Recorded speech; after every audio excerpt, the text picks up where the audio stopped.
Welcome to a special edition of Power and Politics. I'm Vashi Kapelos. Federal-provincial relations have been one of the top themes of 2019. There was the so-called resistance to Justin Trudeau and his federal carbon tax, a fight that continues into the new year. Then there are pipelines, or lack thereof, a near constant source of friction between Ottawa and some landlocked oil-rich provinces. And now the results of the federal election expose deep regional divisions that the federal government has promised to address. All year, we've assessed and analyzed these stories with the people who know what it's like to lead provinces, a segment we like to call the Premier's League.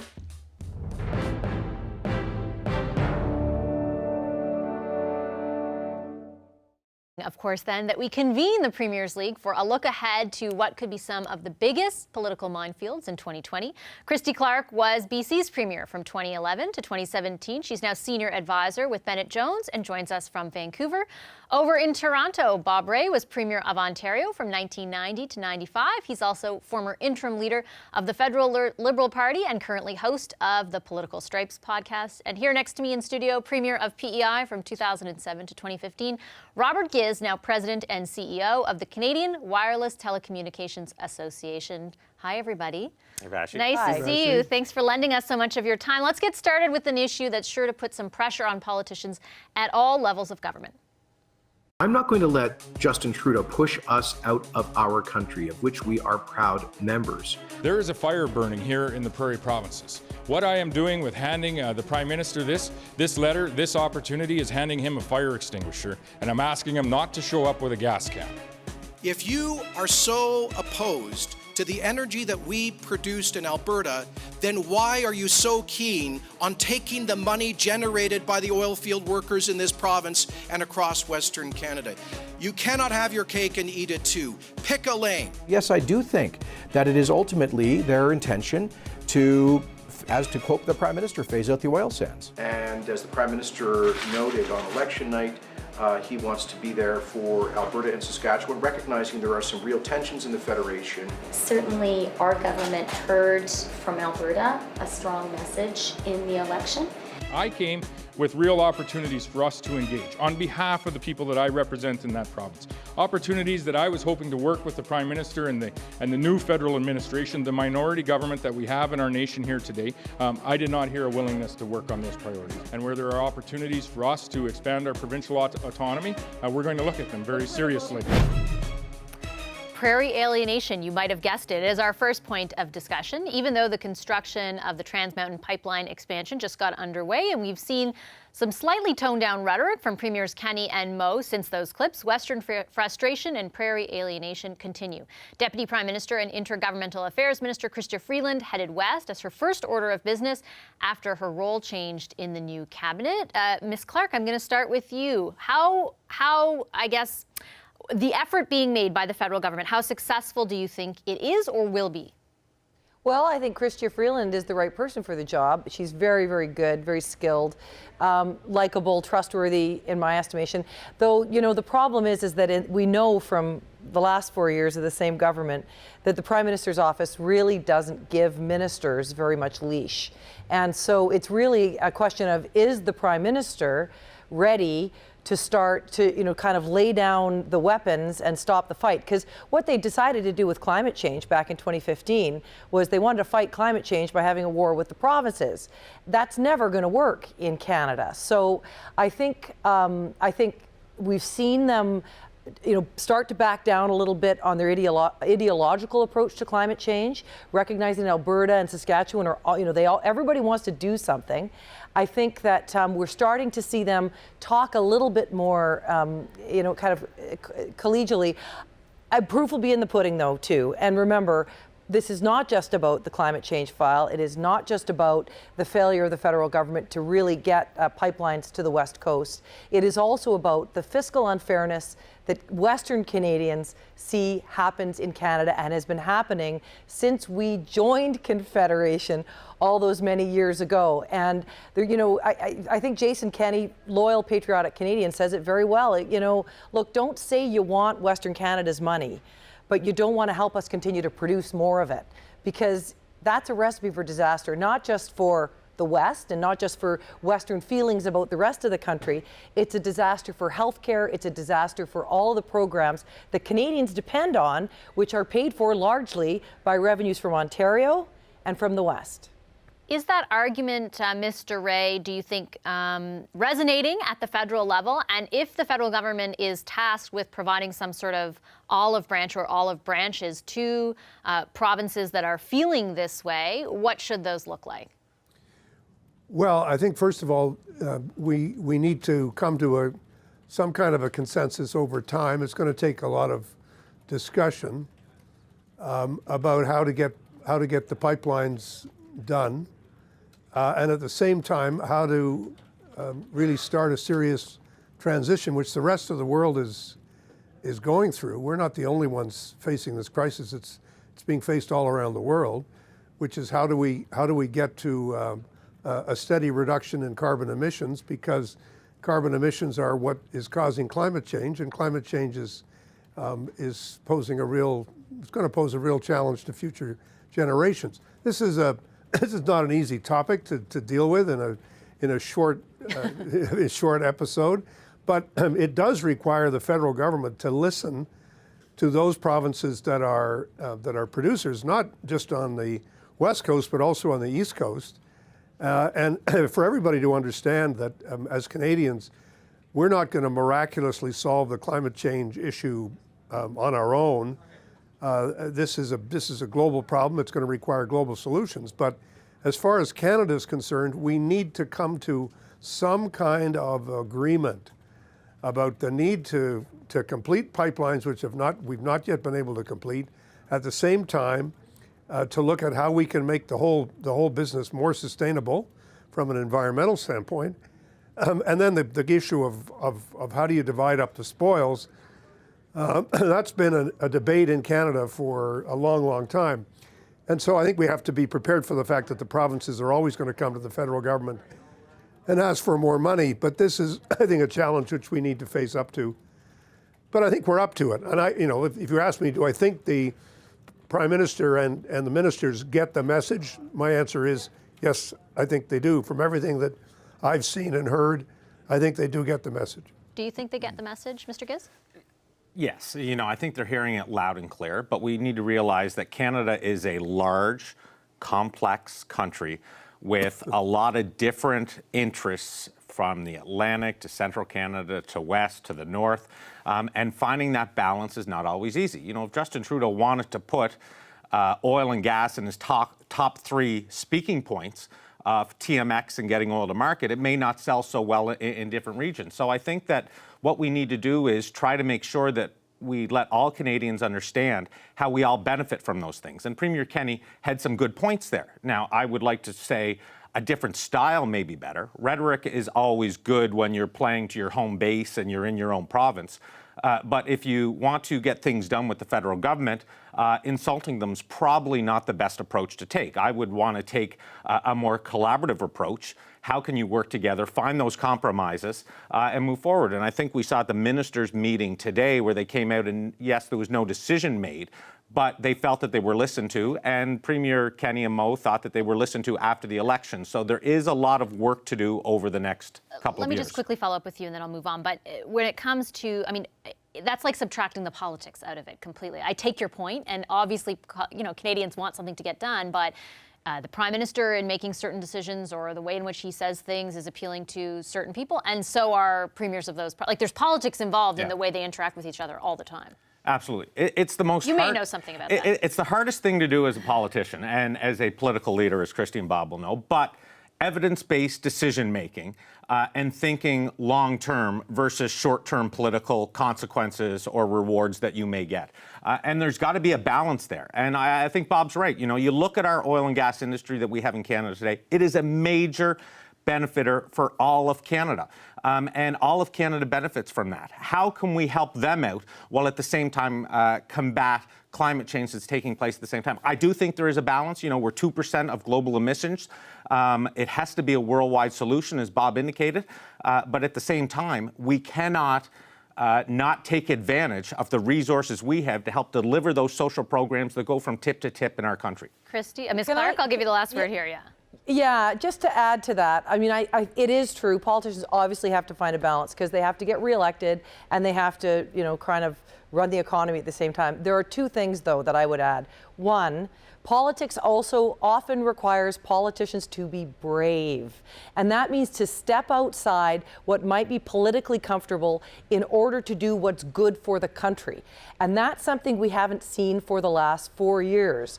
And it's something we need to see a lot more of. I mean, people don't just want politics as usual, where it's politicians deciding how they're going to win. And we've had 4 years of the most political government in my lifetime.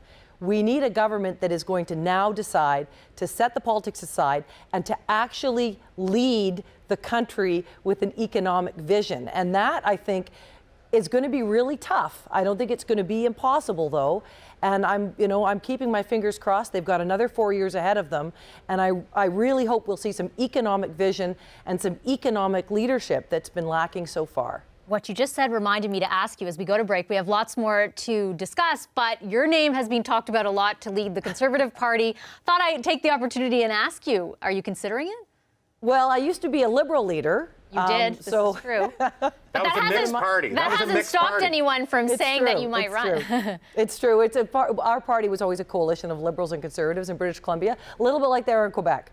So here's what I'll say. I'm going to India for a week. And I'm going to go to India and think about all the great things that could be in my future. I think there are a lot of them that would be maybe more relaxing than being the leader of a federal party. But you haven't ruled it out. Well, I don't know. I mean, I'm not really thinking about it at the moment anyway. I'm kind of, my son's home from university. It's Christmas, for heaven's sake. So That was a political answer, so I'll still go with you, Vassy. She hasn't ruled it out. I still haven't heard the word no. Exactly. Had a decision, a split decision in the province of Saskatchewan recently. We are taking that forward. We're taking that forward to the Supreme Court of Canada. We saw an intervention announcement here this morning in Quebec. Also believes this is an infringement in provincial jurisdiction, of which we also believe the federal government is in an area that isn't theirs to ultimately operate. We decided to go with the Supreme Court to contest the jurisdiction of the federal government.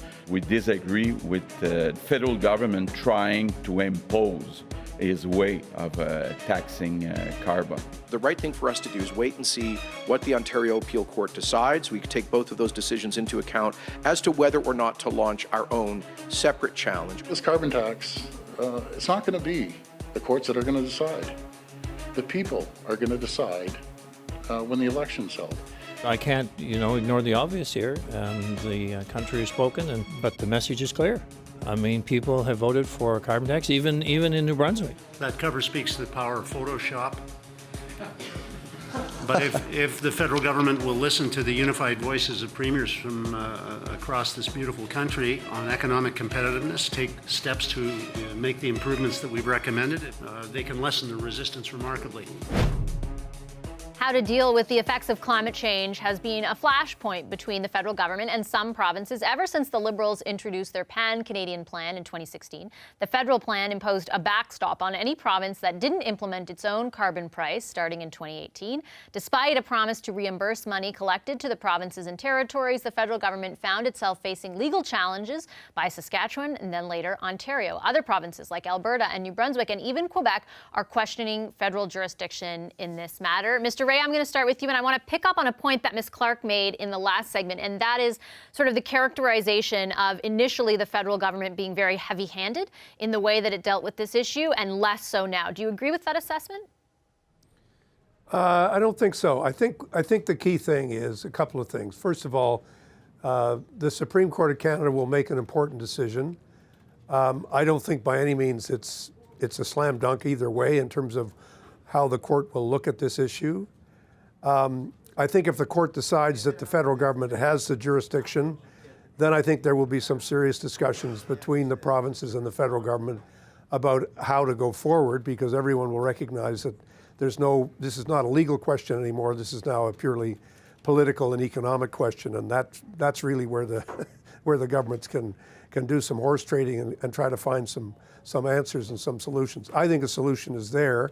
I think on the other hand, if the court says no, there's no jurisdiction, then you're kind of back to square one, because most economists, I think, around the world say, and certainly that's been the position that British Columbia has taken, it's pretty hard to help us in what I call this transition without some kind of pricing mechanism. If you want to reduce consumption in some areas, most people think price plays a role. But I've never been one of those people who says, you know, the goal is a carbon tax. No, the goal is to start to make the transition, to get to a point where we're actually reducing carbon emissions and get to a point where we're actually beginning to play our part in this world effort to get to net zero by 2050. I think it's doable, but I think if the Supreme Court of Canada rules against the federal government, I think it'll be a major defeat for the government because they've put so much effort into this pricing issue. And if in fact that's not what happens, then we're going to have to look at other mechanisms, other ways of getting us to a better point.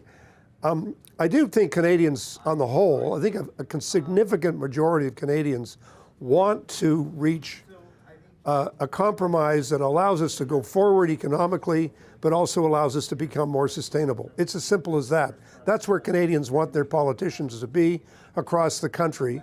And I think the sooner we get there, the better off we're all going to be. Mr. Giz, do you anticipate this remains the same point of friction that it has for the past year, or does it depend largely on what the court determines, as Mr. Ray points out? Well, I think it's diminished somewhat since the election campaign. You've heard Premier Higgs. You've heard even that comment before was from Premier Ford. That was prior to the election. Well, Ontario's kind of made a decision there. But I think we will have to wait to see what happens with the courts. But there's different provinces contesting it for different reasons. You know, Quebec, it's about jurisdiction. Other provinces is about making sure they don't have a carbon price on carbon. But I want to go back, you know, to Christy, and that is that British Columbia did show leadership, did show vision, came in with the first carbon pricing in Canada. What happened to their economy after they introduced that? Well, it was good government, but you know, the economy kept going up. But where I think, and this is what I talked about before, is that balance. So yes, carbon pricing, according to most economists in the world, is something good. As Bob said, it's going to lead to less consumption is for things that contribute to fossil or to global greenhouse gas emissions. But I think we also need to look for that balance, that we have resources in Canada that are still needed in Canada and around the world. So what can the federal government do to perhaps say, support me on the price on carbon, while at the same time, I'll help you get your products to market? And that's what I'd like to see, because I think then there are some people who say, though, that's at odds with each other. They do, but then I go back to, you cannot put your head in the sand. You know, you need to look at what Bob just said, and that is the economy and the environment at the same time. And I think there is some compromises that can be made, I hope, in that manner, because I still want to see Alberta and Saskatchewan and Newfoundland and Labrador do well, because I know when they do well, Prince Edward Island does well, Ontario does well. So, you know, but we all contribute to greenhouse gases, so that's why the carbon pricing across the country is something that I think is a good idea as well. You are a federalist, as you once said on this show, I believe. Ms. Clark, what do you think? Well, you know, first of all, on the carbon tax, it matters how you do it. So, Rob, thank you for pointing out British Columbia's economy, fastest growing in Canada while we had a carbon tax. But the thing was, it was revenue neutral. So what we did, we took every penny that was collected from the carbon tax and pumped it into cutting taxes somewhere else. So personal income taxes, small business taxes, corporate taxes. So there was no net new tax burden for people, which is a very profoundly conservative idea, because it's a tax that you have some choice over whether or not you choose you're going to pay it, depending on what kind of fuel you want to consume. Rest of the country, that didn't happen. Didn't happen in Alberta, didn't happen in Ontario, didn't happen in Quebec. And so they just dumped it on top of the rest of the economy. That's a big problem with the federal conservative or the federal Liberals carbon tax. Another problem, though, is this idea that we're not... Can I interrupt you for 1 second, though? Isn't it revenue neutral, though? That's what they spin it, at least for 80% of Canadians, right? That's what their message is, that you'll get a rebate that essentially makes it revenue neutral. Are you saying that it isn't because it doesn't go to cutting other taxes? Well, it's kind of revenue neutral, but remember, this is their temporary solution. They're in Ontario or in Quebec and Alberta and other provinces that already had it. If you've already got a carbon tax and you're just dumping it on top of the rest of the economy, which British Columbia is now doing, there's no rebate that comes with that. I mean, my point is the federal government, when they wanted to impose the carbon tax or wanted to all provinces to impose carbon taxes, they didn't say it needed to be revenue neutral. They didn't think about what impact it was going to have in the economy. They said to provinces, do it how you want, do it British Columbia's way, give all the money back, do it Alberta's way, keep all the money and just grow government spending. That is a terrible way to do a carbon tax, and it's part of the reason you've seen such pushback from provinces across the country. Mr. Ray is shaking his head. Well, no, I'm only shaking my head because there's a dual message here. I mean, I think what the federal government tried to do was to say, look, we want to be very flexible. If you've already got a carbon tax, there's no, contrary to what Christy said, there's no piling on top. There is no... There is, though, Bob. No, there isn't. Of course there is. No, there isn't. Alberta, Ontario, and Quebec all just took the carbon tax and added it as a new tax to the economy. They didn't cut any other taxes That was off. their decision. But they get a rebate. You weren't listening to what I was saying. Okay, finish your point, Mr. Ray. If you're going to be contemplating life in India, just think of what I'm saying here.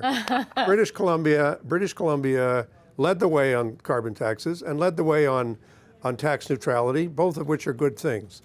Other provinces, Quebec and Ontario, did this cap and trade system, which Ontario has now pulled out of. I think what the dilemma the federal government had was we got to recognize that some provinces are moving ahead, other provinces are not, and so we've got to try to create a national plan that takes into account what each province is doing, so that in fact in Alberta, the federal government has actually reached an agreement with Alberta to say, well, if you do this on your emissions tax, then we're going to give you the benefit of the doubt with respect to the whole plan.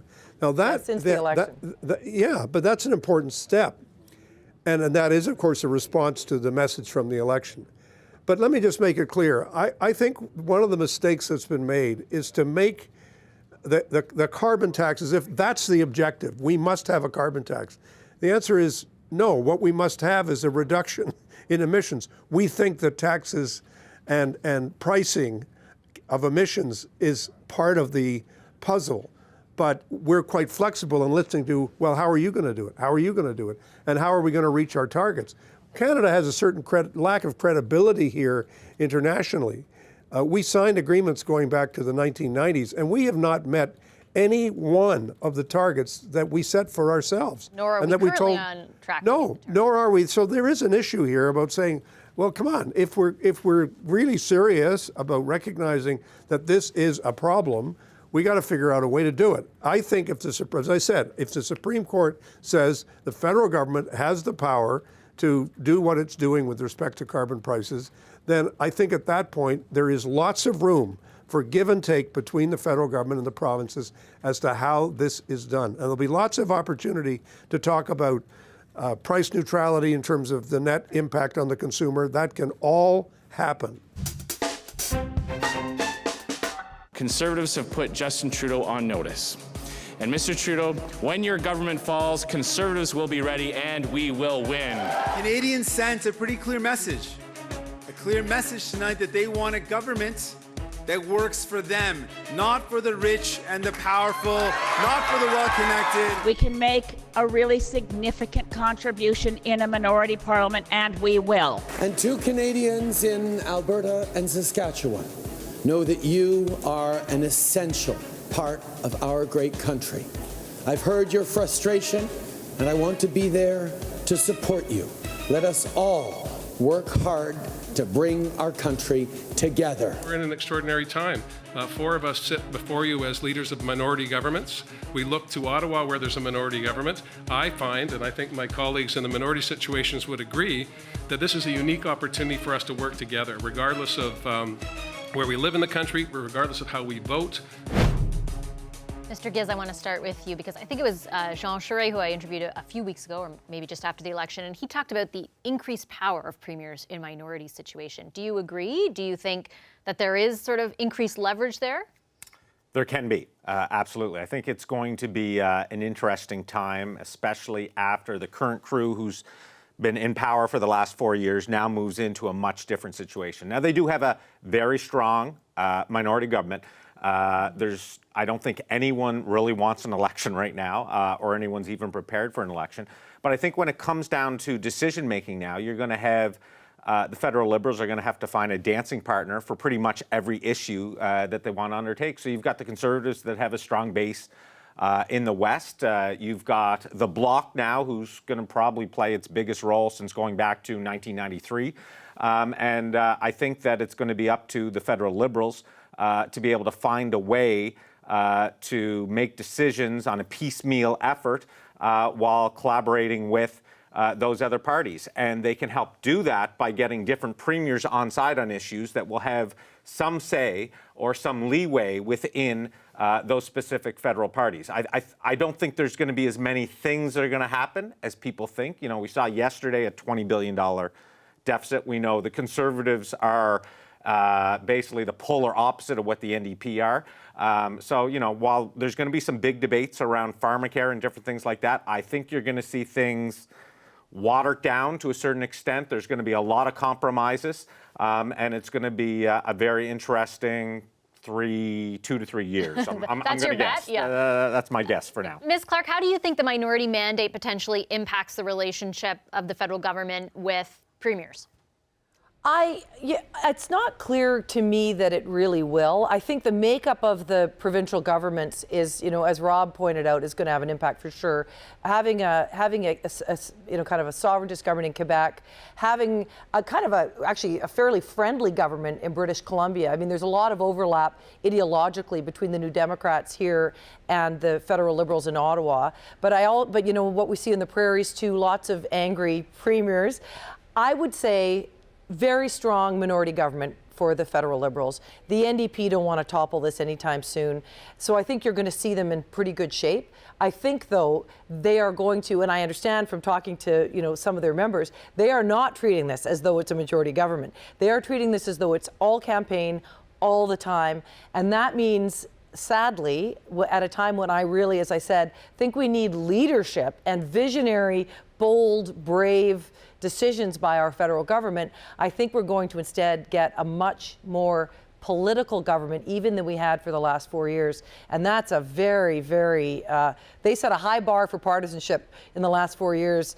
It'll be a shame to see them, you know, if that's the path they have to travel down again. Aren't potentially all minority governments, though, Mr. Ray, inherently extra political? I mean, isn't the possibility of an election always something on the forefront, or is this case, should it or could it be a bit different given what Ms. Clark and Mr. Giz outlined as you know, a very strong minority? Well, I think what we talked about in the first half of the program is important to bring into this discussion. The fact is that a lot of the issues that we face as a country now do affect the federation. They are issues about federalism. They're about how do we make this country work better. And it's important for everybody to understand that we are a federal country, which means the provinces have real jurisdiction and they have real power and they have real responsibilities. And this has to be borne in mind, and particularly as we're going through some of these issues around resources, which are for the most part owned by the provinces. We're looking at interprovincial pipelines, which affect how we go. We're looking at Indigenous issues, which touch obviously the federal jurisdiction, but also affect the provinces in terms of how things actually get done on the ground. We're looking at money in terms of how things are shared. We're looking at taxes and transfer payments.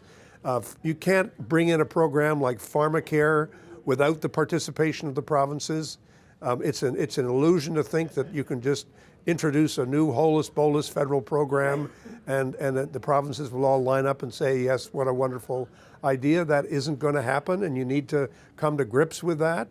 So I personally think that once the Conservatives get their act together and Christie comes back from India and tells us what she's going to do, and you know, Rona Ambrose tells us what she's going to do, and we get clarity on that situation, I think we'll be having a very different conversation when we have a new federal Conservative leader who might be quite popular.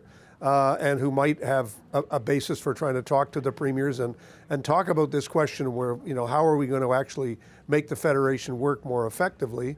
And that will, I think, create a discussion point for the country. Right now, I don't think anybody's predicting that the government's going to collapse. You know, it's interesting. Alan Blakeney used to say to me, he said, you know, the best politics is the best policy, and the best policy is the best politics. And I just wish that were true. And I was because going to say, is that true? Well, you know, but I think it's such a positive way of trying to look at it. I think there is too much partisanship in politics. I think there is too much messaging. I think there is too much, you know, constant, you know, trying to send out a message today. We're almost in a kind of post-truth era globally when it comes to politics and political messaging, and that troubles me a lot as a citizen. It really bothers me that we're at this stage in the political dialogue. I hope the federal government can rise above it, and I hope that the provinces can too. But in response to what Christy said, I mean, go back to the tapes that you played at the beginning of the program where premiers are threatening to break up the country. They're saying that, you know, that there's a fire going on and, you know, don't put any gasoline. I mean, there's a lot of incendiary language. It would be great if you could just lower the temperature a bit, just kind of get at some of these issues. The past few weeks. And I think we're beginning to see that, and that's a very positive thing. And I think that as that starts to come in, I think you're going to see a fairly stable situation. There's 2 or 3 things that can change it. One, obviously, is a scandal, events, things you can't predict, which always happens in politics. And the second is the economy. If the economy stays reasonably strong, as the federal government is predicting, then, you know, there won't be as much pressure on all governments. But once the economy starts to really show signs of pressure, as it is in some provinces and as it is affecting some provincial governments, it can have a real impact on the federal government and on the stability of the federal government. As soon as there's a party that thinks it can win an election, then the whole minority situation becomes less stable. Right now, I wouldn't say it's anybody's game, but at some point, a party may say, if we pull the plug, we're going to get a mandate. And that's always the risk that you run in a minority situation. We believe that these tariffs need to be lifted.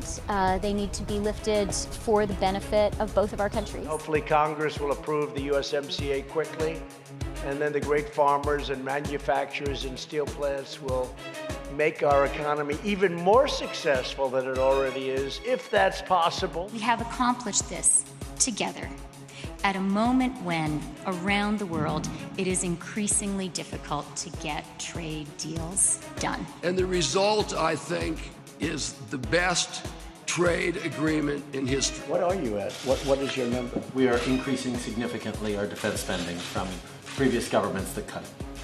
Okay. Where are you now in terms of your number? 1/4. And continuing to move forward. They're getting there. They know it's important.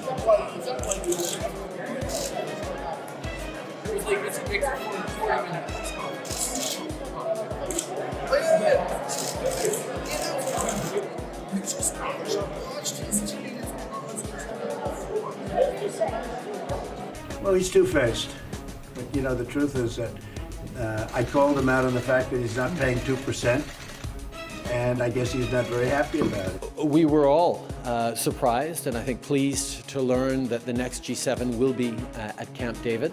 I think that was an unscheduled announcement, and I think everyone's team, every different leader has teams who every now and then have their jaws drop at unscheduled surprises like that video itself, for example. Ms. Clark, I'm going to start with you. A bit of a two-parter here. First, your reaction to NAFTA being a done deal again, and obviously still awaiting ratification, but at the point it is at right now. And then the second part of the question is around your assessment of the relationship between our two countries at this point. Well, I think getting NAFTA done is a great thing for Canadians. I mean, when Brian Mulroney signed the free trade agreement, I was in university at the time, and I remember there was massive opposition to it. And it turned out to be a great deal for Canada. It massively increased our trade wealth and the jobs in the country, our GDP. It was probably the biggest economic change we've had in 100 years. This renewing it is good for Canada. I recognize it's not perfect. Lumber's not in. Steel, I don't think, is still in. We've got a bunch of things that still need to be cleaned up, but it's better than not having it.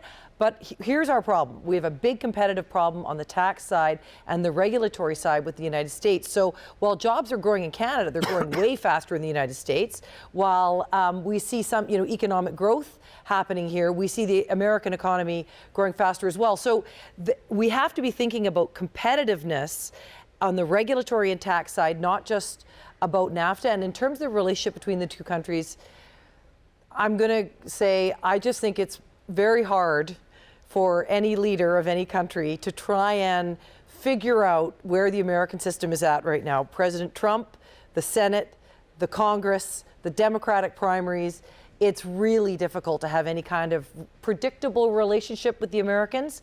And so, are we worse off than we used to be with the Americans? Probably. Is everybody else amongst our allies? Probably. Very fair point. Mr. Giz? Yeah, well, to quote a famous politician, I think this is a great deal.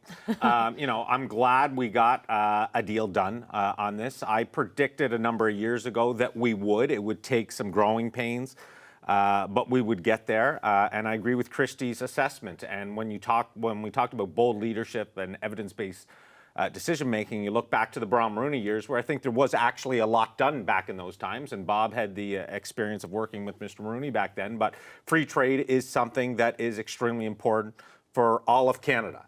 The U.S. is our largest trading partner. We need to have these deals done. It helps grow the economy, create jobs.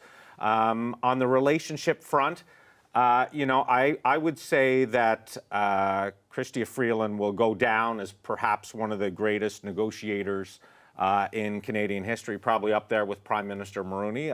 And she's worked under more difficult circumstances, and our Prime Minister is put under difficult circumstances as well at times.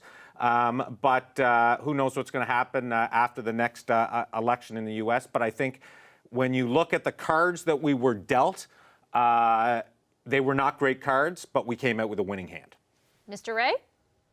Yeah, I think the key problem now is going to be how do we deal with the various protectionist crises that we have from time to time. It's the unpredictability of the administration of the agreement that's a problem. If somebody wakes up on the wrong side of the bed on any issue, you don't know whether you're going to get hit or you're not going to get hit. It's very unpredictable. But I think the government, frankly, has done a remarkable job at managing what is a very challenging relationship at the moment. But it's also a very important relationship for us. And yeah, there's economic realities. We constantly have to recognize the competitive challenges that we face around the world, not just with the Americans. But I do think the government deserves some considerable credit for having managed this relationship so well. This has been a hugely difficult file for any government, and they have done well with it. And I think it's important for Canadians to take a moment and just reflect on that. Ms. Clark, I have just a minute left. Your thoughts on the significance of the relationship for provinces as well, because provinces had a real vested interest in these negotiations. Yeah, well, I think the federal government, and Prime Minister Harper started this. He got we were consulting as part of the CETA deal that they did with the Europeans. And there's been a lot of consultation, I understand, around NAFTA as well with provinces, which I think is really good ultimately for us. Unfortunately, though, for British Columbia, lumber is still outside the NAFTA deal. And while we don't necessarily want it in, it's a huge part of many provinces' economy out in the east and in the west. And we do need to get that settled too. It's not just a loose end, it's a pretty important part for Canadian jobs. Can't depend on the WTO right now either. Really quick word for you. Yeah, provinces have a huge role to play in this, and that they have relationships with different governors, senators, Congress. I think Florence Macaulay had a great relationship with Sonny Perdue, who's their Secretary of Agriculture, and those relationships help influence and get deals done as well. Before I let you all go peacefully into 2020, I'm hoping that you might be willing to share your political New Year's resolutions. It can either be for you, Mr. Giz, or someone else you'd like to see. What is it? I'm going to go quickly and add some in here. I would like to see all governments in Canada make evidence-based decisions. I know we've that's a got barn burner. a lot of minority exciting. parliaments and stuff, but I want to see that happen. For myself, I need more time on the treadmill. I'm running the Ottawa half marathon against my wife, and a win for me is to finish You within... mean with your wife? Yes. Well, against my wife. A win for me is to finish within 15 minutes of her. And finally, my last resolution is kind of a wish. Bob Rae's gone NDP. He's gone Liberal. There's 2 leaderships open now. I want him to choose between running for the Green or the Conservative leadership in 2020. Mr. Rae, over to you. Your resolutions. Well, like every other Canadian, I'm going to eat less and exercise more. But I am going to try to do something which I find has actually become harder for me, and that is to actually think more slowly and read. I find that the amount of info coming at me on Twitter and every other form of social media makes it hard to keep focused. So I'm going to just try to slow down a little bit and. I like that. No, I'm not running for the leader of any political Okay, so party you're not the next Green Party leader. Got it. No, I'm good. I know this is going to cause massive disappointment. It will. in Okay. both those parties, but Ms. Clark. that ain't going to happen. Speaking of, Ms. Clark, your resolutions. Mine, I chair an organization called Roots of Empathy. It was founded in Toronto. It's the only place in the world where we have scientifically proven ability to stop and reduce bullying amongst human beings. My goal is to double the amount of fundraising for Roots of Empathy so we can double the number of children around the world who learn about kindness and how not to be a bully in classrooms. Because I want to live in a society that is more civil, that is more kind. I want to see workplaces where people support each other, where women and men and people of all backgrounds are not just tolerated, are welcomed and accepted. And that's where kindness lets us begin. All right. Well, that's a good one. Thanks, everyone. Great message. Thanks Thank so much you. to our Thank former you. premiers this Cheers. evening, Christy Bye-bye. Clark, Happy Bob holidays. Rae, and you. Robert Gibbs. Happy holidays to all of you, and thanks for being so generous with your time. It's been an excellent year with the premiers on Power and Politics. Happy 2020 to all of you. Thank you.